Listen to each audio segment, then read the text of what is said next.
सास और दामाद। अब तक आपने सुना कि कावेरी जी अपनी तीनों बेटियों ईशा, मोहिनी और सुहाना की शादी 3 घर जमाई लड़कों के साथ करवा देती है। उन्हें लगता है कि ये लड़के शायद घर का कामकाज संभाल लेंगे, लेकिन उनके तीनों घर जमाई बहुत आलसी थे। वो नौकरी भी नहीं करते थे और बाहर का काम भी नहीं। कावेरी जी ने अपनी बेटियों से कहा कि वो प्रेगनेंसी का बहाना बनाकर अपने पतियों को सबक सिखाए। अब सुनिए आगे। मम्मी, आपने जैसा कहा था हमने वैसा ही किया, लेकिन देखिए ना, विवेक का हाल तो वैसा का वैसा ही है। घर में ना सुबह का नाश्ता बनता है और ना खाना। नौकरी पर जाने की बात करूं तो खाने को दौड़ते हैं मुझे। हाँ मम्मी, मैंने भी सुमित को कितनी बार कहा कि अगर नौकरी नहीं करनी तो कोई छोटी सी दुकान ही खोल लो, घर का खर्चा कैसे चलेगा। देखो दोपहर के 12 बजने आए और जनाब अभी तक सो रहे हैं। हाँ मम्मी, ईशा और सुहाना ठीक कहती हैं। अविनाश का भी यही हाल है। जब मैंने अपनी प्रेगनेंसी के बारे में कहा तो मुझसे कहने लगा, अरे दूसरी लड़कियां तो 9-9 महीने तक नौकरी करती है, बस डिलीवरी के टाइम छुट्टी लेती है। मोहिनी, तुम भी नौकरी करो। अब मुझे कहाँ नौकरी मिलेगी। मम्मी बताओ अब मैं क्या करूँ। हे भगवान, क्या सोचकर घर जमाई दामाद लाई थी मैं कि मेरी बेटियां मेरे पास रहेंगी और खुश रहेंगी, लेकिन इन आलसी दामादों ने तो हमारी जिंदगी को भी प्रॉब्लम में डाल दिया है। मैं तो कहती हूँ मम्मी, हम लोग वापस अपनी जॉब पर जाना शुरू कर देते हैं। बता देते हैं इन लोगों को कि हमने प्रेगनेंसी का बहाना किया है। नहीं नहीं बेटा, ऐसी गलती भी मत करना। अगर तुमने ऐसा किया तो इन तीनों की आदत और ख़राब हो जाएगी।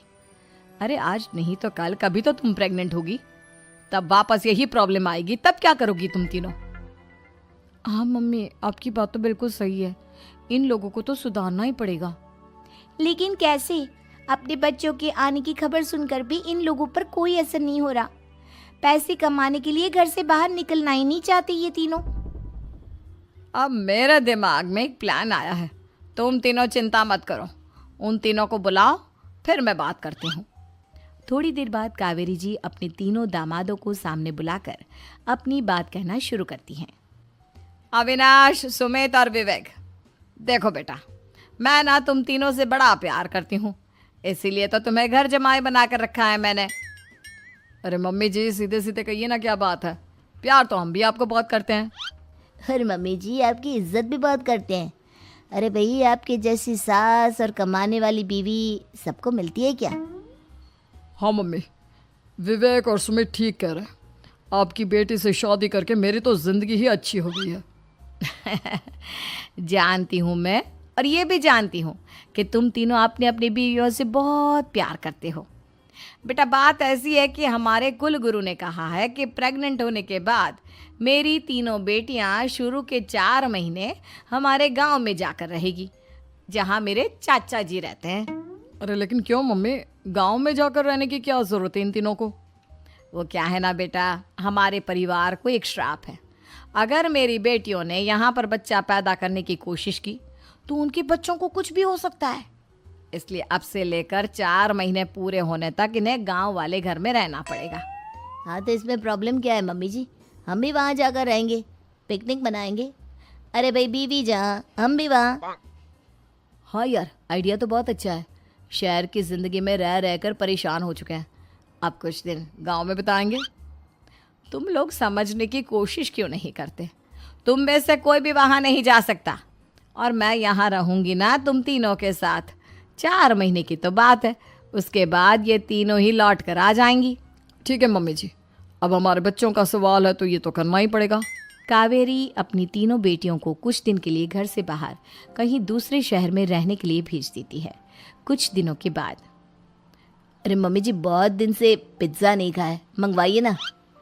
क्या बताऊं बेटा, पहले तो बेटियां खर्चा दे देती थी क्योंकि उनकी नौकरी थी, लेकिन अब तो मेरे पास पैसे ही नहीं बचे।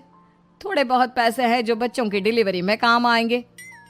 लेकिन मम्मी जी, आपकी बेटियों को वापस आने में तो अभी बहुत वक्त बाकी है। वही सोच सोच कर परेशान हो रही हूँ। सोच रही हूँ कल से दूध भी बंद करवा देती हूँ। अब दूध वाले को देने के लिए पैसे भी तो नहीं है ना। अरे नहीं नहीं मम्मी जी, अगर दूध भी बंद करवा दोगी तो मुझे चाय कहाँ से मिलेगी? और चाय के बिना मैं तो मर ही जाऊंगा। क्या करूं बेटा, इसके अलावा हमारे पास कोई ऑप्शन नहीं है। मेरे पास पैसे ही नहीं बचे। इस तरह कावेरी जी धीरे धीरे अपने तीनों दामादों को पैसे देना बंद कर देती हैं और घर में खाने पीने की चीजें लाना भी बंद कर देती है। अब वो तीनों बुरी तरह से परेशान होने लगे थे और इसलिए एक दिन तीनों प्लान करके घर से बाहर निकलते हैं और बाजार में जाने के बाद यार अच्छा खाना खाए हुए कितने दिन हो गए, पता नहीं कब अच्छा खाना मिलेगा। हमारी बीवियों के जाने के बाद तो हमारी हालत भिखारियों जैसी हो गई है यार। कुछ भी हो, मुझे तो आज पिज्ज़ा खाना ही खाना है। जेब में 1 रुपया नहीं है और पिज्जा खाएगा, कहाँ से आएंगे पैसे? अरे देख वहाँ सामने बोर्ड पर क्या लिखा हुआ है, कंप्यूटर पर काम करने के लिए एक आदमी की आवश्यकता है। भाई मैं तो जा रहा हूँ, काम करूँगा और शाम तक पैसे लाकर आराम से पिज्ज़ा खाऊंगा। जा जा, तुझे कोई काम नहीं देने वाला, हम तो घर जा रहे हैं। चल भाई सुमित। सुमित और अविनाश वहाँ से चले जाते हैं और विवेक उस कंप्यूटर शॉप पर सारा दिन काम करके 5,000 रुपये कमा कर घर लौट कर आता है और अपने खाने के लिए अच्छी अच्छी चीज़ें भी लेकर आता है। ये देखकर विवेक और सुमित के दिल में भी कुछ पैसे कमाने की इच्छा जागती है। अरे सुबह सुबह कहाँ चल दिए तुम? मम्मी जी एक बहुत अच्छी जगह मिली है, कंप्यूटर पर काम करने के 5,000 मिले थे कल मुझे। अगर रोज़ काम करूँगा तो पूरे 40,000 की तनख्वाह। अरे वाह, ये तो बहुत अच्छी बात है दामाद जी, आपको जाना ही चाहिए। सुमित और अविनाश विवेक को इस तरह तरक्की करते देखकर परेशान हो जाते हैं और वो दोनों भी काम की तलाश में निकल पड़ते हैं। धीरे धीरे उन दोनों को भी काम मिल जाता है। अब कावेरी के तीनों दामाद छोटी मोटी नौकरी करके अच्छा पैसा कमाने लगे थे। एक दिन कावेरी उन्हें अपने पास बुलाती हैं। अरे वाह, विवेक 40,000 कमा लेता है, अविनाश 60,000 और सुमित तुम भी 40,000 के आसपास कमा ही लेते हो। कुल मिलाकर तुम अच्छे खासे पैसे कमा रहे हो बेटा। हाँ मम्मी जी, बहुत मज़ा आता है जब महीने के एंड में मोटी रकम हाथ में आती है। पूछिए मत मम्मी जी, घर में रहकर रोटी बना बना कर और तो जैसा महसूस होने लगा था मुझे तो। हाँ बेटा, तुम तीनों की बात तो बिल्कुल ठीक है और जानते हो अब तुम तीनों की पत्नियां भी वापस लौट कर आने वाली है।